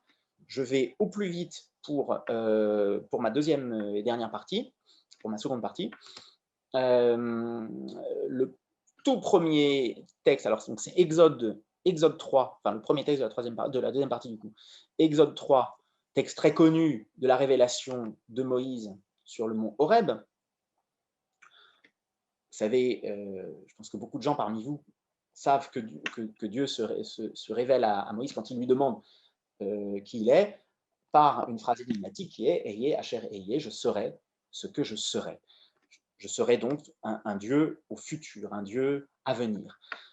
Cette phrase a tourmenté beaucoup de traducteurs. Il y a très peu de traductions anciennes, qu'elles soient juives ou chrétiennes, qui arrivent à rendre compte de ce futur. Il y a paradoxalement une grande exception, c'est Luther, qui n'est pourtant pas spécialement philosémite, mais qui apparemment avait perçu que ça devait être ici un futur. Sinon, en général, les traducteurs s'en sortent par une espèce de présent, par une périphrase, parce que c'est un futur. Il y a une raison à ça. C'est que ce futur énigmatique, ce n'est pas exactement un futur, c'est un inaccompli. C'est un futur qui effectivement enveloppe le passé et même l'éternité. Franz Rosenzweig écrit dans l'Étoile de la Rédemption, pour lui, la rédemption est certainement aussi ancienne que la création et la révélation, et c'est pourquoi toutes les représentations d'un devenir temporel se brisent sur son éternité. Car pour Dieu, le futur n'est pas anticipation, il est éternel. Dans sa bouche, je suis et comme je serai. Et en fait, ça, c'est la matrice. C'est la matrice ontothéologique de tout ce que je racontais tout à l'heure, qui étaient des cas d'école, si vous voulez. Et ça a un certain nombre d'implications, même pour la manière dont on définirait la Torah. Est-ce que la Torah, c'est quelque chose de donné une fois pour toutes, incréé quasiment, ou clos? Non. La Torah est aussi inaccomplie et se donne aussi à venir que le Dieu qui est censé l'inspirer. Elle est mouvante. Tout le monde, enfin, vous connaissez, j'imagine, ce passage célèbre dans le traité Menachot du Talmud où Moïse apprend sa propre. Moïse arrive dans la yeshiva de Rabbi Akiva, donc des siècles et des siècles après lui. Il se met au 8e rang, il écoute, il ne comprend rien. Et au moment où Rabbi Akiva, un étudiant qui lui demande d'où vient son enseignement, lui répond Halakha le Moshe Misinaï. Alors là, c'est une loi donnée à Moïse au Sinaï. Là, Moïse est vraiment particulièrement embarrassé. Parce que c'est ça, en fait. La Torah se donne comme un avenir, comme un inaccompli. Elle est littéralement à l'image de ce Dieu à venir. Mais en même temps, ce Dieu, et il ne faut pas oublier cette partie du texte, qu'une certaine philosophie juive contemporaine a tendance à oublier. Ce Dieu dit à Moïse, je suis le Dieu de tes ancêtres. Je suis le Dieu, j'ai toujours été le Dieu du futur. Ça, c'est très important. Il n'y a pas de futur sans passé, il n'y a pas de temps sans espace, hein, de la même manière. Alors, pardon, je me dépêche, on passe très rapidement à Job 19.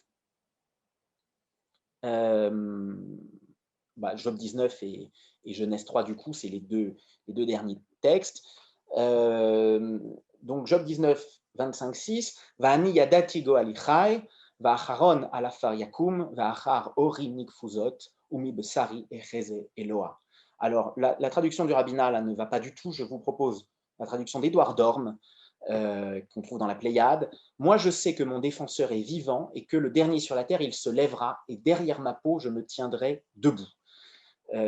Tour Sinaï, grand philologue israélien Naftali Hirsch Tour Sinaï, il voit aussi l'importance du mi besari en tant que depuis ma peau, et non pas du tout comme le dit le rabbinat français ici, libéré de ma chair. C'est le contraire. Mi besari, c'est depuis ma chair, dans ma chair. Dans ma chair. Il y a toute une tradition. Alors pour le coup, c'est très étonnant d'ailleurs parce qu'il y a toute une tradition interprétative juive, rabbinique, qui insiste là-dessus. Il y a même un poème d'Abraham Ibn Ezra où il cite ce verset, un poème didactique, où il cite ce verset où il dit observer ses fonctions corporelles, même les plus triviales, c'est connaître Dieu. Et il cite Mi besari echeze Eloa. Voilà, il y a toute la tradition du microcosme et du macrocosme chez le Ramchal. Shneur Zalman de Liadi dit que c'est que Dieu est littéralement incarné dans notre chair par la nefesh. Hein. Dieu est incarné en chaque homme, en quelque sorte. C'est ça, depuis ma chair. Mais en même temps, dans ce verset, enfin dans le deuxième verset, il y a la présence d'un Dieu au futur. Hein. Il semble qu'on ait un Dieu futur, pas tout à fait le nôtre, mais quand même un peu, un Dieu à venir, justement, un Eloah, une divinité à venir. Un Dieu à venir dont la révélation finale sera quelque part un déjà-vu. Je verrai ce Dieu que je n'arrivais pas à voir et je le verrai depuis ma chair, ou peut-être dans ma chair reconstituée. Et alors, c'est quoi ce Dieu? Je vous propose pour conclure une interprétation qui se marie bien, j'espère, avec la festivité de Rosh Chodesh. Genèse 3:20, c'est la nomination d'Ève. Donc, c'est la conclusion de mon intervention, mais c'est aussi la conclusion du texte par lequel elle s'est ouverte. Vayikra Adam Shem Ishto Chava, Kihi Aita Em Kol Chai. Vous avez la traduction sous les yeux. Elle n'est pas tout à fait. Enfin, si, elle est. Gardons la traduction comme elle est. Ce qui est important, c'est de dire, contrairement à ce que sous-entendent certains commentateurs, que ce n'est pas la mère de tous les hommes. Il n'a pas dit Kol Bnei Adam, Kol Chai. Elle est la mère de tout vivant, elle est la mère de ce qui vit. En fait, à ce moment-là, Adam réalise quelque chose qu'il n'avait pas encore réalisé. Tout ça, c'est une histoire, hein, ça ne s'est pas réellement passé. C'est du mythe, mais c'est un mythe sublime. Il réalise qu'il quitte le stade narcissique. Le stade narcissique, c'est quand, au tout début, quand il était tellement plein de lui-même qu'il n'y avait aucune ouverture à l'altérité, mais quand il découvre Ève, chair de sa chair, il est encore dans le stade solipsiste et narcissique. Et là, il réalise en fait que le féminin le précédait, que le féminin était avant lui, que la femme est la mère de tout vivant. Em Kol Chai. C'est ce genre de choses qui ont fait dire à Harold Bloom, entre parenthèses, que J, parce qu'on est toujours dans J, avait été écrit par une femme. Ce n'était pas écrit par une femme, c'est peut-être écrit par un homme qui aime les femmes. Mais en tout cas, c'est un texte qui est résolument du côté des femmes. Quelques petites choses pour finir là-dessus, et pour boucler la boucle. Je vous signale que si plusieurs commentateurs, Bereshit Rabbah, Zohar Hadash, ont insisté sur la parenté étymologique de Chava et de Chivia, le serpent, pas très sympathique. En fait, ça peut être sympathique. Le serpent peut être un très bel animal aussi, même dans les mythes. Mais il y a une autre parenté, peut-être, qui n'est peut-être pas étymologique, mais qui est certainement sonore, entre Chava et le tétragramme, entre les chiot et les hiot. Hein, vivre, Chava, et être. Et comme par hasard, vous savez que l'une des grandes différences entre le document J et les autres, c'est que dans le document J, Dieu est appelé de son nom de Yud-Heh-Vav-Heh dès le début de l'humanité. Alors que dans E, par exemple, c'est à partir de Moïse seulement. Mais, quel est le premier être humain à l'appeler par son nom de Yud-Heh-Vav-Heh? C'est Ève. Ce qui veut dire que, loin d'avoir la fonction de tentatrice qu'on lui prête parfois, elle a une fonction réellement cultique, prophétique, peut-être divin. Et j'aimerais vous signaler qu'à Jérusalem, les premiers habitants de Jérusalem, les Hourites, vénéraient une déesse appelée Chevat, ensemble, qu'ils appelaient Em Kol Chai, la mère de tout vivant. En somme, l'homme a fait l'expérience d'une mort à lui-même, tardema, d'une extase, d'une transformation que j'ai qualifiée de façon peut-être un peu osée de chamanique, pour finalement constater que ce qu'il cherchait était déjà là, en lui, avant lui, pour sortir de sa conscience solipsiste.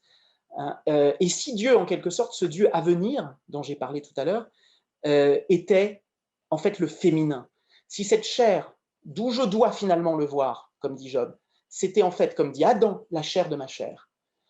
Pour reprendre une formule célèbre, la femme est l'avenir de l'homme, mais peut-être qu'elle est l'avenir de l'homme justement parce qu'elle est d'abord son passé. C'est d'elle qu'il vient littéralement, même s'il ne le comprend que tard, et pas toujours au premier stade, au stade d'immaturité. Voilà, en tout cas, pardon si j'ai été un peu long, il m'a semblé qu'il était approprié à la célébration de Rosh Chodesh, éminemment féminine, de faire devant vous une telle suggestion. Et merci de votre patience et de m'avoir écouté. Merci beaucoup, David. Alors, effectivement, merci pour ce voyage à travers les sources bibliques. On va continuer avec la dernière intervention donc, de Myriam Tanji pour l'exposition Méritza, ce que femmes voient. La troisième partie, cette fois-ci, Myriam, on va parler de perspective. Oui, alors on continue un peu l'exploration et c'est vrai que là on est par exemple en 2008 à New York, c'est au dernier étage d'une grande synagogue et j'ai trouvé très drôle et c'est plein d'humour de voir voilà une petite méritza avec une petite chaise comme voilà une vision très étonnante de Méritzot. C'est une salle d'études ici avec un lieu de prière et d'études en même temps. Alors, dans cette exploration, j'ai essayé aussi de questionner effectivement la place de la femme. Et donc, je suis allée aussi dans une synagogue, ma sortie à New York, là on est en 2008, et où la pratique est un petit peu différente. Et ici, ce n'est pas un couple. La femme qui est à gauche, c'est elle qui dirige la prière de ce matin. Et j'ai demandé à ce qu'ils soient réunis ensemble. Mais ce serait effectivement un peu long. Là, je ne vais pas m'étendre sur voilà, la différence, les différences en tout cas de pratique. Ce serait vraiment, ça demande en soi une présentation très particulière que j'expose dans mon livre. On en parlera à la fin, mais j'en parle effectivement un tout petit peu et j'évoque ces questions-là. Alors, donc on continue. Donc, je suis allée voir les sorties et là, je suis à Jérusalem. Alors, peu à peu, on va aller voir un petit peu ce qui se passe aussi tout à l'heure au Kotel. Mais en attendant, on est encore au Kotel, qui est dans la partie, quand on regarde le Kotel, c'est l'arche Wilson Arch qui est à gauche du Kotel, et qui est on rentre et qui est au fond. Et il a été construit une sorte de balcon qui fait penser à un aquarium d'ailleurs, et où les femmes se sont. Et le reflet m'a permis en quelque sorte de faire un jeu, hein, j'évoquais ça au début, ce jeu visuel, ce jeu photographique du reflet des femmes sur le mur. Alors, c'est donc en Israël que j'ai pu participer pour la première fois également à une lecture de Sefer Torah pour les femmes, par des femmes, dans un bâtiment séparé de la synagogue. C'était dans le kibbutz Shluchot, que je salue, et qui pratique cette lecture depuis plus de 20 ans maintenant, notamment à Simchat Torah. Donc ça a été pour moi aussi un moment tout à fait particulier. Nous étions entre femmes et j'ai été appelée à la Torah. Et ça, c'est vraiment très fort et très impressionnant de se retrouver devant le Sefer Torah, qu'à distance, je ne savais pas, moi qui viens de la peinture, qui suis peintre également, qui ai l'habitude de la matière, des choses, des textures, je me suis rendu compte à un moment donné que je ne savais pas à quoi ressemblait physiquement un Sefer Torah, puisque je n'y avais accès que toujours à distance. Et là, j'étais devant, au-dessus, et j'ai pu participer à cette lecture. J'ai été fascinée aussi par les nouvelles approches pour une plus grande présence des femmes dans les synagogues dites orthodoxes, que j'ai explorées tout au long de cette série, afin de tenter de comprendre, découvrir les possibilités offertes par la halakha. Ça, c'est très important, parce que la halakha offre plein de possibilités pour les femmes. Il n'y a pas d'interdiction, elle est cadrée, c'est très précis, mais ces lectures sont possibles. Et d'ailleurs, donc, dans certaines de ces synagogues, eh bien, il y a une séparation, si on peut montrer les suivantes. Dans certaines synagogues, beaucoup à Jérusalem, en Israël et aux États-Unis, eh bien, il y a des séparations égalitaires. Et il y a la méritza, les hommes d'un côté, les femmes de l'autre, comme ici par exemple. Vous voyez comment la séparation, elle est parfaitement égalitaire, même s'il n'y a pas de femmes du côté des femmes, eh bien la méritza ne sera jamais bougée. Et le Héral et la Bima sont vraiment au devant et au milieu entre les deux.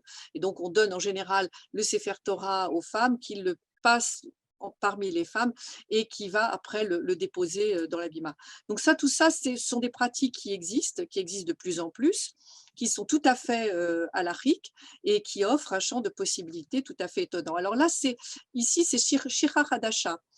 Shira Hadasha, c'est une synagogue aussi à Jérusalem. Là, on est en 2010, comme tout à l'heure à Yedidia. Et voilà.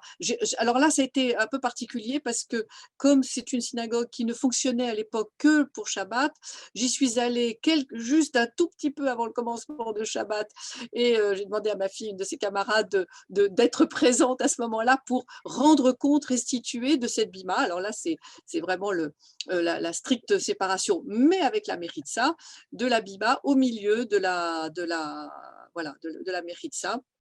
Et quand c'est une femme qui lit dans le Sefer Torah, on pousse la bima du côté des femmes. Et quand c'est un homme qui lit, on le pousse du côté des hommes. Voilà, donc ça, c'était pour rendre compte un petit peu de certaines pratiques de plus en plus aujourd'hui dans le judaïsme halachique. Je tiens beaucoup à cette précision. Alors, puisqu'on est à Rosh Chodesh, tout à l'heure, merci Sandra, voilà, évoquait cette question de Rosh Chodesh, et donc j'ai exploré ce Rosh Chodesh et cette lecture des femmes aussi au Kotel, où elles se réunissent le premier le premier jour de Rosh Chodesh, les Neshot à Kotel. Et ici, j'ai la chance, d'une certaine manière, ce que j'appelle la chance du photographe, c'est que cette femme se revêt d'un talit séfarade, d'ailleurs entièrement blanc. Et pour moi, c'est tout à coup une vision un peu comme la Shekhinah, dont on dit qu'elle est toujours présente au Kotel et qui est là devant moi avec ce talit et ces femmes qui se préparent à la lecture du matin. Alors, voilà, dans la suivante, alors une fois qu'elles ont fait la lecture, alors c'est très complexe l'histoire des femmes du mur. Elles ont fêté, j'étais présente au moment du 30e anniversaire en 2019, qui coïncidait aussi avec la journée de la femme, le 8 mars 2019. C'était un moment d'accord très très fort. J'ai fait toute une série de photos autour de ce moment-là très fort. Et il y avait à la fois les Neshot à Kotel, donc les femmes du mur, qui se sont séparées, qui ont créé un autre groupe qui sont les Original Women of the Wall, qui est un groupe de femmes orthodoxes qui elles aussi se sont séparées du premier groupe, et entre-temps s'est créé aussi parmi ces femmes ultra-orthodoxes, souvent du Kotel, qui contestent ces revendications des femmes malgré la halakha, eh bien elles ont créé un autre groupe qui s'appelle les femmes pour le mur. Mais ça, ce serait un autre moment pour évoquer ça un petit peu plus, il faudrait beaucoup plus de temps. Et ici, c'est une lecture des femmes pour les femmes qui a lieu à Robinson Arch, c'est-à-dire quand on regarde le mur, c'est cet espace qui est à droite du mur, un petit peu en contrebas, qui a été dévolu, qui est dévolu maintenant pour qu'une lecture puisse se passer sereinement, bien que les femmes orthodoxes du début de ces mouvements des femmes du mur revendiquent toujours de pouvoir lire, et elles y arrivent parfois maintenant, de lire le Sefer Torah du côté des femmes, de leur côté simplement et devant le Kotel. Voilà, donc alors je voudrais la suite, voilà, ça c'est un clin d'œil, c'est un autoportrait dans une méritza, dans une synagogue à Paris. Et voilà, je voudrais renvoyer éventuellement tous ceux qui seraient intéressés à mon livre. Absolument. Alors, votre livre, qui est donc l'ouvrage Méritza de Myriam Tanji, Ce que femmes voient, Seen by Woman, en français et en anglais, aux éditions Geffen Publishing à Jérusalem. Votre travail est composé, entrecoupé d'essais par des intellectuels juifs comme Shmuel Trigano, Marc-Alain Waknin, Mordechai Shriki, Carole Levitan, Michal Titko-Shinki, Sonia Sarah-Lipsik. Et c'est vraiment une analyse fascinante du concept de séparation dans le judaïsme, la méritza, un voyage artistique, intellectuel, spirituel qui dévoile la complexité du judaïsme contemporain. On peut le trouver hommage au musée d'art et d'histoire du judaïsme, ou bien on peut vous contacter, Myriam, via Facebook en message privé, Myriam Tanji. D'accord. Et également votre site internet www.myriamtanji.com.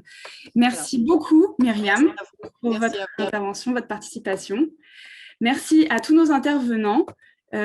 pour cette soirée, pour vos interventions passionnantes. Effectivement la place de la femme. Et donc, je suis allée aussi dans une synagogue, ma sortie à New York, là on est en 2008, et où la pratique est un petit peu différente. Et ici, ce n'est pas un couple. La femme qui est à gauche, c'est elle qui dirige la prière de ce matin, et j'ai demandé à ce qu'ils soient réunis ensemble. Mais ce serait effectivement un peu long, là je ne vais pas m'étendre sur voilà, la différence, les différences en tout cas de pratique. Ce serait vraiment, ça demande en soi une présentation très particulière que j'expose dans mon livre, on en parlera à la fin, mais j'en parle effectivement un tout petit peu et j'évoque ces questions-là. Alors, donc on continue, donc je suis allée voir les sorties et là je suis à Jérusalem. Alors peu à peu, on va aller voir un petit peu ce qui se passe aussi tout à l'heure au Kotel, mais en attendant, on est encore au Kotel, qui est dans la partie, quand on regarde le Kotel, c'est l'arche Wilson Arch qui est à gauche du Kotel, et qui est on rentre et qui est au fond. Et il a été construit une sorte de balcon qui fait penser à un aquarium d'ailleurs, et où les femmes sont. Et le reflet m'a permis en quelque sorte de faire un jeu, hein, j'évoquais ça au début, ce jeu visuel, ce jeu photographique du reflet des femmes sur le mur. Alors, c'est donc en Israël que j'ai pu participer pour la première fois également à une lecture de Sefer Torah pour les femmes, par des femmes, dans un bâtiment séparé de la synagogue. C'était dans le kibbutz Shluchot, que je salue, et qui pratique cette lecture depuis plus de 20 ans maintenant, notamment à Simchat Torah. Donc ça a été pour moi aussi un moment tout à fait particulier. Nous étions entre femmes et j'ai été appelée à la Torah. Et ça, c'est vraiment très fort et très impressionnant de se retrouver devant le Sefer Torah, qu'à distance, je ne savais pas, moi qui viens de la peinture, qui suis peintre également, qui ai l'habitude de la matière, des choses, des textures, je me suis rendu compte à un moment donné que je ne savais pas à quoi ressemblait physiquement un Sefer Torah, puisque je n'y avais accès que toujours à distance. Et là, j'étais devant, au-dessus, et j'ai pu participer à cette lecture. J'ai été fascinée aussi par les nouvelles approches pour une plus grande présence des femmes dans les synagogues dites orthodoxes, que j'ai explorées tout au long de cette série, afin de tenter de comprendre, découvrir les possibilités offertes par la halakha. Ça, c'est très important, parce que la halakha offre plein de possibilités pour les femmes. Il n'y a pas d'interdiction, elle est cadrée, c'est très précis, mais ces lectures sont possibles. Et d'ailleurs, donc, dans certaines de ces synagogues, eh bien, il y a une séparation, si on peut montrer les suivantes. Dans certaines synagogues, beaucoup à Jérusalem, en Israël et aux États-Unis, eh bien, il y a des séparations égalitaires. Et il y a la méritza, les hommes d'un côté, les femmes de l'autre, comme ici par exemple. Vous voyez comment la séparation, elle est parfaitement égalitaire, même s'il n'y a pas de femmes du côté des femmes, eh bien la méritza ne sera jamais bougée. Et le Héral et la Bima sont vraiment au devant et au milieu entre les deux. Et donc on donne en général le Sefer Torah aux femmes qui le passent parmi les femmes et qui va après le déposer dans la Bima. Donc tout ça, ce sont des pratiques qui existent de plus en plus, qui sont tout à fait halakhiques et qui offrent un champ de possibilités tout à fait étonnant. Alors là, ici, c'est Shira Hadasha. Shira Hadasha, c'est une synagogue aussi à Jérusalem. Là, on est en 2010, comme tout à l'heure à Yedidia. Et voilà. Alors là, ça a été un peu particulier parce que comme c'est une synagogue qui ne fonctionnait à l'époque que pour Shabbat, j'y suis allée juste un tout petit peu avant le commencement de Shabbat et j'ai demandé à ma fille, une de ses camarades, d'être présente à ce moment-là pour rendre compte, restituer de cette bima. Alors là, c'est vraiment la stricte séparation, mais avec la méritza, de la bima au milieu de la méritza. Et quand c'est une femme qui lit dans le Sefer Torah, on pousse la bima du côté des femmes. Et quand c'est un homme qui lit, on le pousse du côté des hommes. Voilà, donc ça, c'était pour rendre compte un petit peu de certaines pratiques de plus en plus aujourd'hui dans le judaïsme halakhique. je tiens beaucoup à cette précision. Alors, puisqu'on est à Roche-Rodèche, tout à l'heure, merci Sandra, voilà, évoquait cette question de Roche-Rodèche, et donc j'ai exploré ce Roche-Rodèche et cette lecture des femmes aussi au Kotel, où elles se réunissent le premier le premier jour de Roche-Rodèche, les Neshot à Kotel. Et ici, j'ai la chance, d'une certaine manière, ce que j'appelle la chance du photographe, c'est que cette femme se revêt d'un talit séfarade, d'ailleurs entièrement blanc, et pour moi, c'est tout à coup une vision un peu comme la Shekhinah, dont on dit qu'elle est toujours présente au Kotel, et qui est là devant moi avec ce talit et ces femmes qui se préparent à la lecture du matin.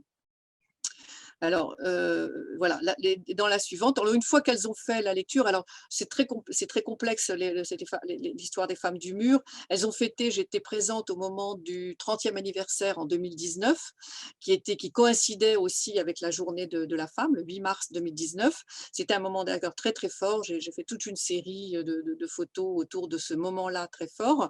Et il y avait à la fois les Neshot à Kotel, donc les femmes du mur, qui se sont séparées, qui ont créé un autre groupe qui sont les Original Women of the Wall, qui est un groupe de femmes orthodoxes qui elles aussi se sont séparées du premier groupe, et entre-temps s'est créé aussi parmi ces femmes ultra-orthodoxes, souvent du Kotel, qui contestent ces revendications des femmes malgré la halakha, eh bien elles ont créé un autre groupe qui s'appelle les femmes pour le mur.